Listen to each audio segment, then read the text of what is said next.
Well, good morning, everyone, and it's good to be with you and share with you. I guess my goal in sharing is I want the name of Jesus to be glorified, and I want each of you to get a fuller picture of what it means to be a Christian and what it means to walk by faith. So I'm titling my sermon this morning, From Fear to Faith. So it's a bit of a personal journey that I want to share with you as well. I feel like especially in the last year, I've really been on a journey of recognizing what fear looks like in my own life. And it's a pretty powerful force. So just something for each one of you to think about.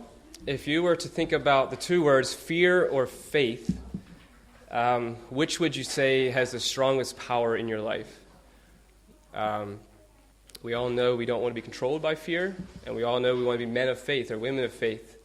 But if we look at ourselves honestly, where are we at on that? Are we fearful people, or are we people of faith? So, and I know with both those things, when you look at fear and we think about faith, both of those subjects could be very diverse or complex. There could be many things to them. So what I say this morning is probably not going to cover everything it could be said about those things. But I think it's been a really powerful learning thing for me, and I want to share that with you. So first of all, I guess to start with a story. So I thought of a story and thinking about fear and faith in my own life. This happened probably when I was about 15 years old. So I had an older brother that went to work at a boys' camp in Pennsylvania, this Bald Eagle Boys' Camp. And he was there for a bit, and at one point my whole family decided to go visit him. So we all loaded up in the van and went to visit him. I think it was during the summer. And one of the things we chose to do was go to the swimming hole. There at the camp, they have a big swimming hole. And I had not been that exposed to swimming before then. I had not learned to swim. It was one of my insecurities, I guess you should say. I feel like most people at 15 should know how to swim, but I didn't know how to swim. I was kind of scared about that. Anyway, so we were all there at the swimming hole, and my brother knew I couldn't swim. And I think he learned to swim older too. And so in trying to help me, he said, well, you just got to jump in. He said, the way you learn to swim, you just jump in. You can't sit around and just wait for it to happen. You just got to go. So I had a bit of faith in him. I figured he kind of knew what he was talking about probably. So I stepped up to the edge, and this was about probably like an 8-foot hole or something. So it definitely was going to be over my head. And I jumped in, and sure enough, I went under. And it was one of the first times I think I experienced like going under, and you hear the water bubbling all around your head and stuff. And sure enough, I panicked. And so there I was in the water, flailing and paddling. He had said you're just supposed to float, but I didn't see any floating happening. So I was flailing, and he had to jump in, and he pulled me out. And so that was that. That was my first introduction to a big swimming hole. And I did eventually learn to swim. I still don't call myself an expert swimmer, but I did learn what it means to trust and to relax. That helps you a lot in swimming. But I see that as an example of, I guess, fear and faith. And in that situation, I think when you panic, fear takes control of you, and you go down. And I feel like sometimes in our Christian life, and just in our daily life, fear can take us down sometimes. And that's not how God designed it to be. And it's interesting enough, we were just having a conversation in Sunday school about this, but my opinion is that fear is not sin. It's our response to fear, because fear is an emotion that we're all going to have, and as humans we're going to have. But then it's our choice what we do with that. And there's a way to do it right. There's a way to respond in the right ways, and then there's very unhealthy ways to respond. I just wanted to read a verse in 1 John. 1 John chapter 4, verse 18 says, there is no fear in love, but perfect love casteth out fear, because fear hath torment. He that feareth is not made perfect in love. So I just wanted to put that out there to say that God does not want us to be fearful people. And he says love, or I equate love with relationships.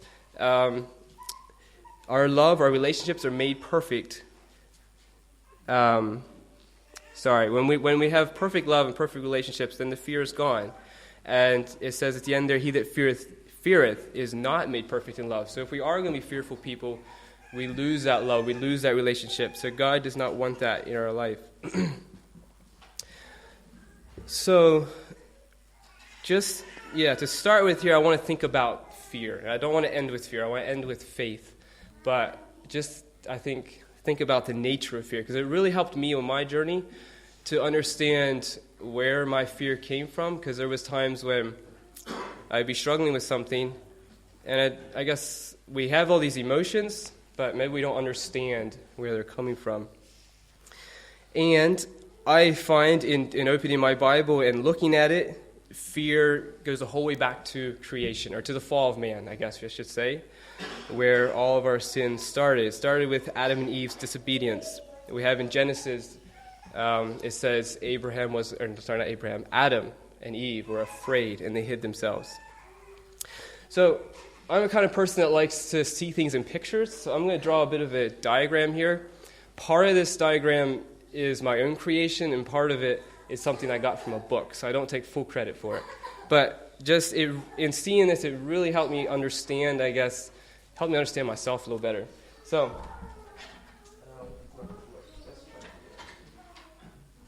to start off with, we're just going to draw a big circle here. Actually, okay, that's fine. And we're going to say this big circle is God. Or maybe we can say the universe. It's everything. I'm going to say this is encompassing everything. So, in the beginning, it says there was God. So God was everything. And then it said God created. So God created this universe. And in this universe, he put many different things. So we have plants, animals, stars, many other things. But one of the crown of his creation, I would say, was mankind. So I'll put man down here. So we have man and woman was created there. So that was his universe. So when he created it, God said, he said this multiple times, he said, this is good. And especially after he created man, he said, this is very good. So I'm going to write this up here. I'll just write this over here. He says, this is good. So all of this, he said, is good. So I think that's a good starting spot for us. And so right after creation, it says Adam and Eve walked with God, and they knew God. So there was a perfect connection. There was nothing come between man and God, and they could walk together, and there was no shame or fear. And in talking about here, I want to equate fear with shame, because I think the two of them are pretty closely related. So that's how it was. And then we know the story. At some point, Satan comes in the form of a serpent, and he gives Adam and Eve a choice. And suddenly, they could choose to eat of the forbidden fruit. And this tree was the tree of knowledge of good and evil. So, we all know Adam made that choice of disobedience. And sure enough, when they chose that disobedience, they were given knowledge. So now suddenly, they had knowledge of sin. Adam and Eve were aware of their disobedience. They were aware of their weakness in compared to a holy God. I guess their impurity in compared to a holy God. So, to demonstrate this knowledge, I want to draw some circles. So we have man here, and I'm going to draw two circles here. So, suddenly man becomes more complex, because he knows more now. So we have man, and then this is, and think about ourselves, this is really who we are, but then we have a layer of shame around that, and fear, all right. And then this outer layer becomes a shell of what others see. So I'll write protection, our protection. Protection, what others see. Okay. So suddenly Adam and Eve became fearful. They had fear in their hearts and they wanted to hide. So they became aware of this shame or this fear around them, and then they wanted to put up another barrier to hide from God because they felt so unclean. And they did that. They went and hid. They made clothes for themselves, and they were afraid. It says that they were afraid. So all of us now, as descendants of Adam, we've inherited, you can call it the sinful nature. I want to, this morning, say it's this knowledge of sin. We've all inherited this knowledge of sin. And I believe each one of us, when we're born, when we're created in our mother, it is good. God said, this is good. And I believe I was created by God, so I believe God created me good. But He created me good, but then by being born into this world, I also inherited this sinful nature, this shame that comes with it.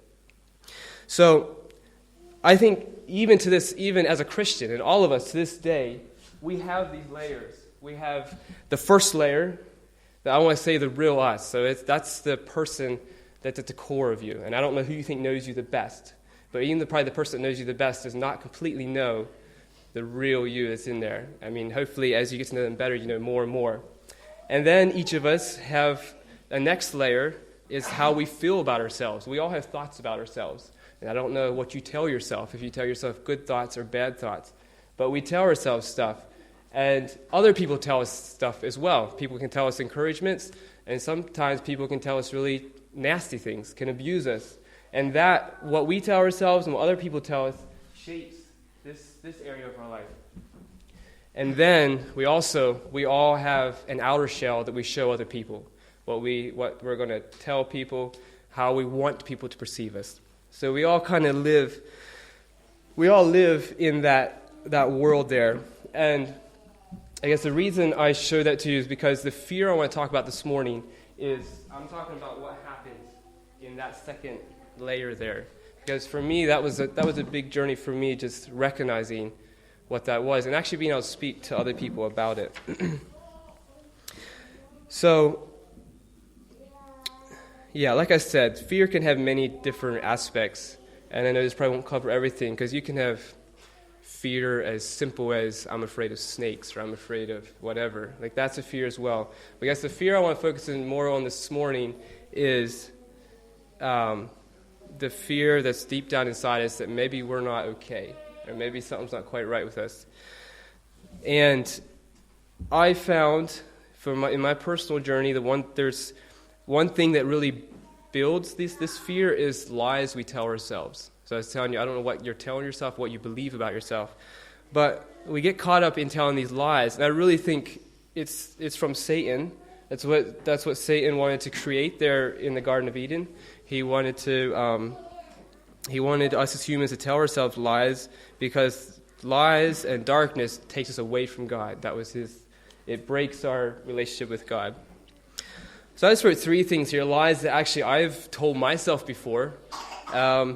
One of the big ones is, I don't think I'm good enough. Maybe God made a mistake when He made me. It just wasn't.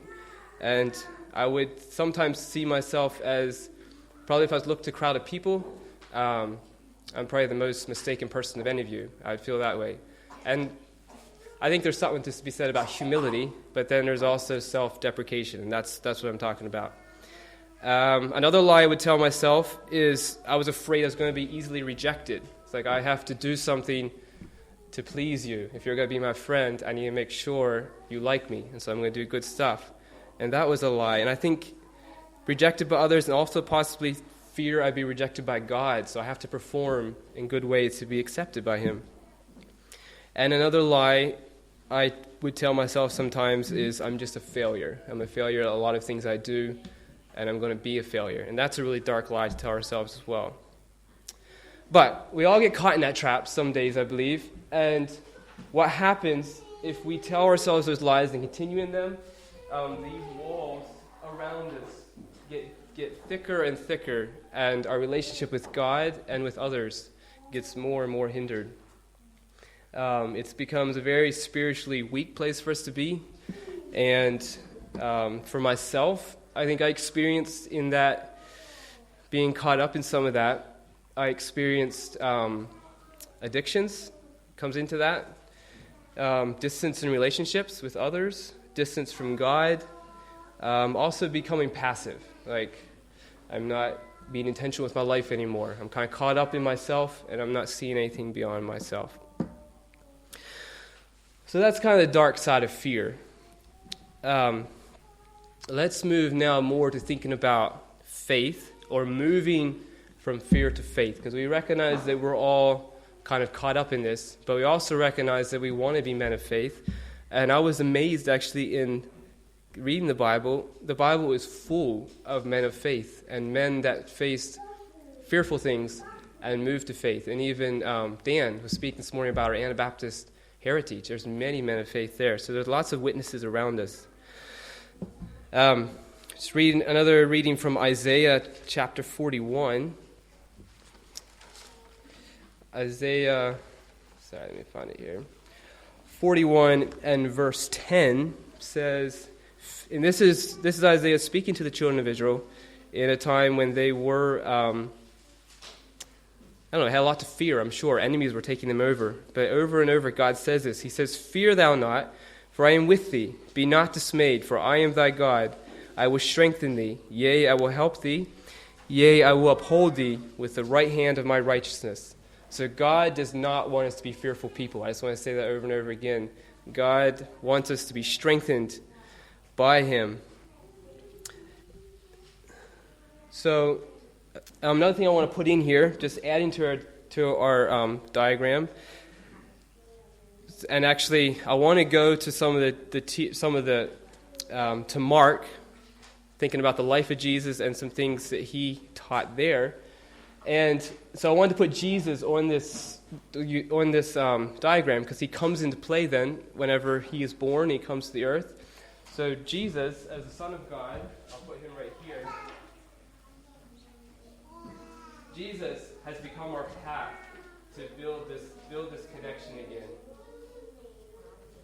That connection that was broken, Jesus came to build that back again, in a way to break down some of those walls. So if you want to, you can turn with me to Mark chapter 5. I want to just look at a story that happened in the life of Jesus. And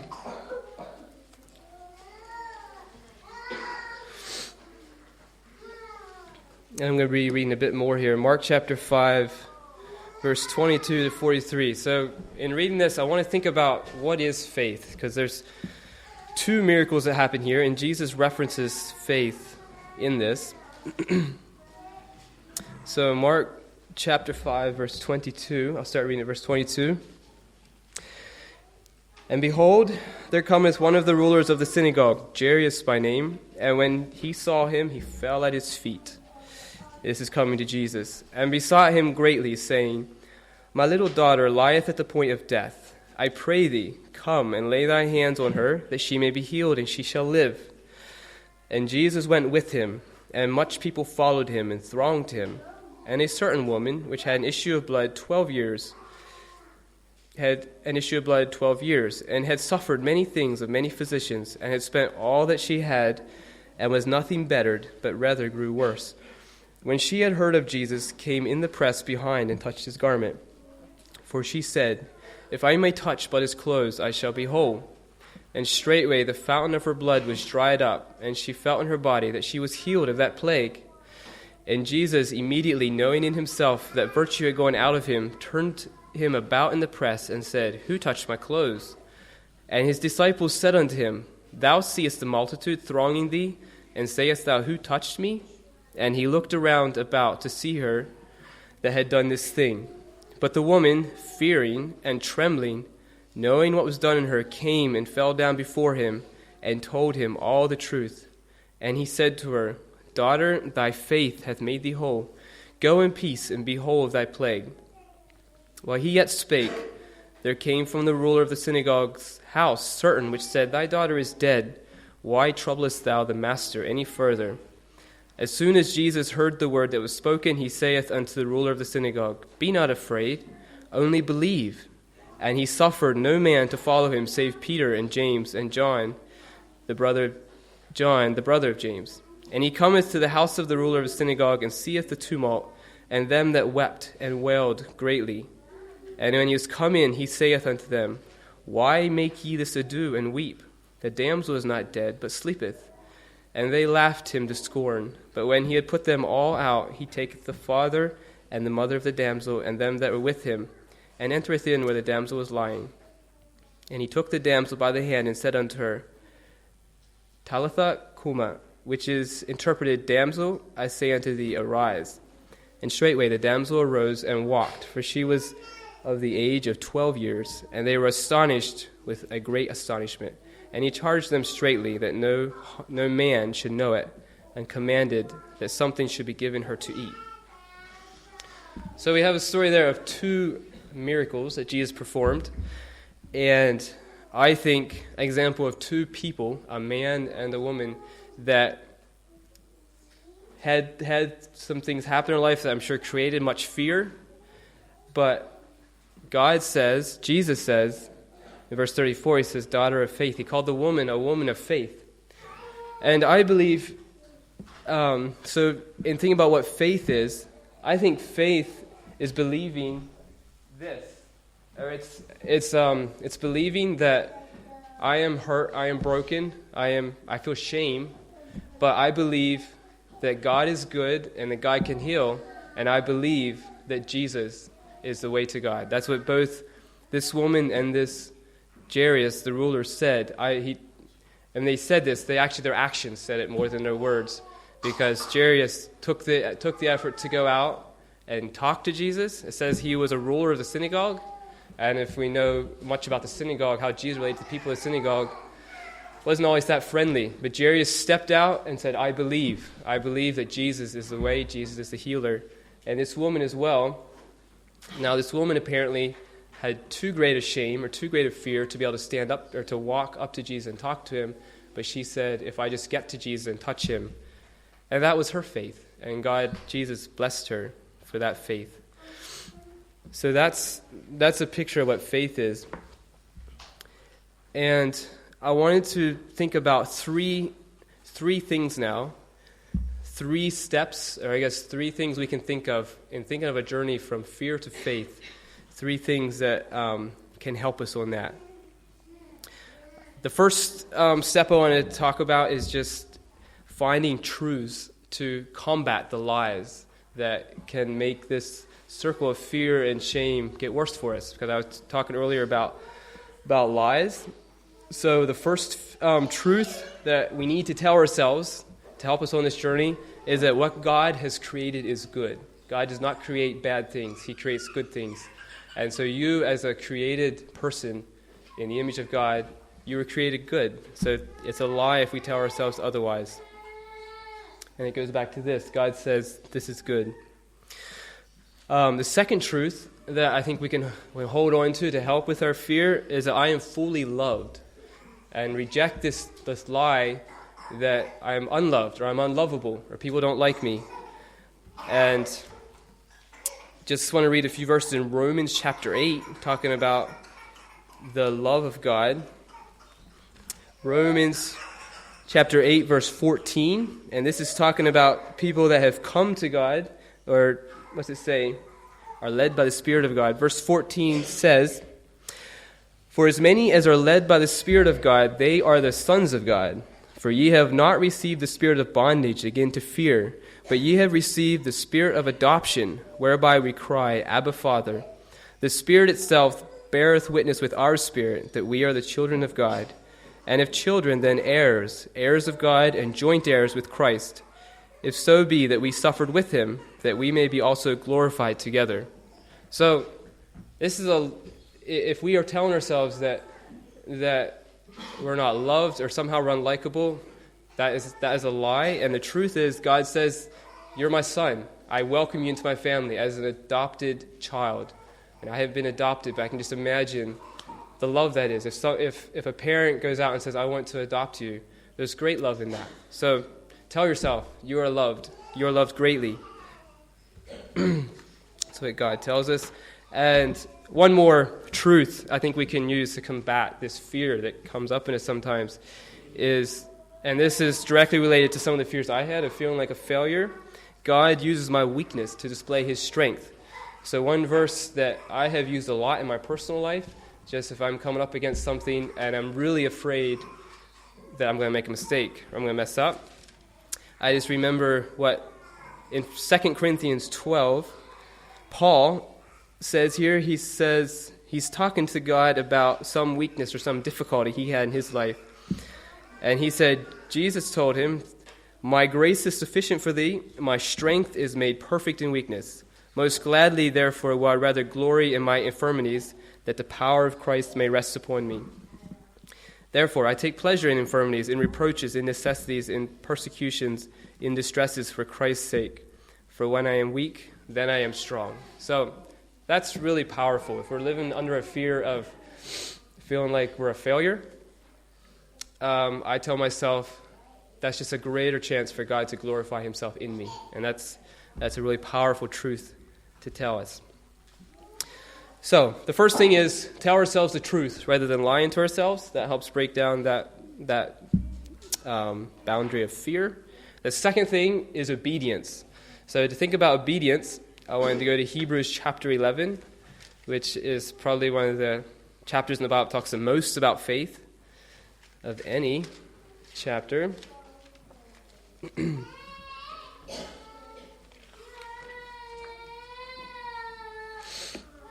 Hebrews chapter 11. So, Hebrews 11, like I said, is full of men of faith, and I'm not going to take time to talk about all of them. I am planning to read the chapter, though, and let you guys think about that. But the second thing that I think, the second step in moving from fear to faith is obedience. And obedience can be difficult. Maybe it's one of the most difficult things that we find in this whole process. But we see this in the story of Abraham here. So I'm going to read from Hebrews 11, first 8 verses. We're going to go down to Abraham, where it talks about obedience. And it just says, I'm going to read the first verses as well. It talks a lot about faith. Verse 1, it says, "Now faith is the substance of things hoped for, the evidence of things not seen, for by it the elders obtained a good report. Through faith we understand that the worlds were framed by the word of God, so that things which are seen were not made of things which do appear." So it's through faith that we can believe that this is how God created this to be. "By faith Abel offered unto God a more excellent sacrifice than Cain, by which he obtained witness that he was righteous, God testifying of his gifts, and by it he being dead yet speaketh. By faith Enoch was translated that he should not see death, and was not found, because God had translated him. For before his translation he had this testimony, that he pleased God. But without faith it is impossible to please him. For he that cometh to God must believe that he is, and that he is a rewarder of them that diligently seek him. By faith Noah, being warned of God of things not seen, as yet moved with fear, prepared an ark to the saving of his house, by the which he condemned the world, and became heir of the righteousness which is by faith. By faith Abraham, when he was called to go out into a place which he should after receive for an inheritance, obeyed, and he went out, not knowing whither he went." So I'll just pause there for a bit. So obedience actually probably comes into play in all these individuals in here, but I think specifically about Abraham, it felt like there was a number of times he needed to pursue obedience. And I said obedience probably is one of the hardest steps in this. That's one of the hardest steps I found, because sometimes we actually like to hang on to this fear. We feel control. We want the control. We want to feel like we got something. We kind of want to talk to other people about how bad we're feeling. But it's about letting go. We have to obey what these truths are and let go if we really want to move from fear to faith. So, and then I have one more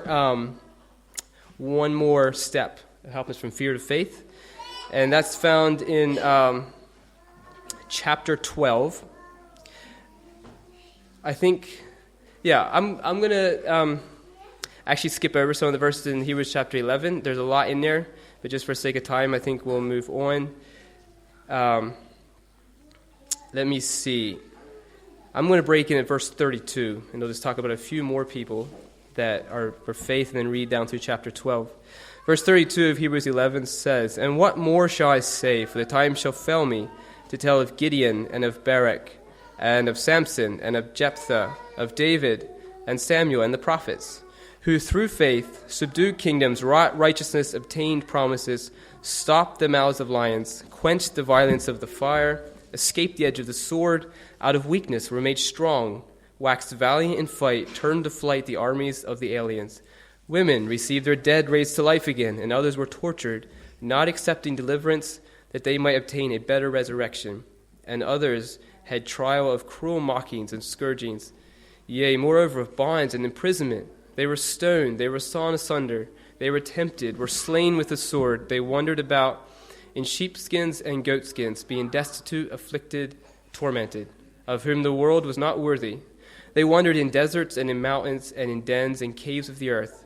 And these all, having obtained a good report through faith, received not the promise, God having provided some better thing for us, that they without us should not be made perfect." So there's a lot of things in there, but I think it's saying some of these men were men of faith before they knew the path of Jesus. So we have that we know now today. And the first two verses in chapter 12, "Wherefore, seeing we are also compassed about with so great a cloud of witnesses, let us lay aside every weight and the sin which doth so easily beset us, and let us run with patience the race that is set before us, looking unto Jesus, the author and finisher of our faith, who for the joy that was set before him endured the cross, despised the shame, and is set down at the right hand of the throne of God." So my third point for you in moving from fear to faith is look to Jesus. There's many ways we can lose sight of what the truth is, but we can always look to Jesus. And it says the author and finisher of our faith. So that really made sense to me in thinking about this. Jesus, if we see Jesus as one with God, he was the creator of the universe. He created this thing that God said is good. And then he also is the finisher. He has come back and he has said, or he has given his life on the cross, and he said, I can finish the work that was done, and now we can come back into relationship with God. So, a big part of living by faith is just believing in healing and redemption. It's something I talk about a lot. I think it feels really personal to me because I know how broken I can be, and I think each of you know how broken you can be. And we can get caught up in how broken we are and caught up in a cycle of fear. But Jesus has come to break that down and says we can be brought back into relationship with God. So I guess my encouragement to you, just to take with you, going from here, how can we start breaking down those walls of fear? I don't know what walls of fear are in your life or how thick they are or how big they are. But we can start breaking them down because God created us to be in a relationship with him, and let's not keep that from happening. Just to go back again to the verse I read at the beginning, 1 John 4, I just want to read the first part there again, 4 verse 18. "There is no fear in love, but perfect love casteth out fear." So God does not want us to be fearful people. He wants us to be in perfect love with him and with others, and there is a path to do that. But it's a path that takes diligence to walk. I know it's easy to fall back into our normal way of doing things and being fearful, but if we pursue it with diligence and seek God anytime those things come up, we can be men of faith and women of faith. Let's bow our heads for prayer.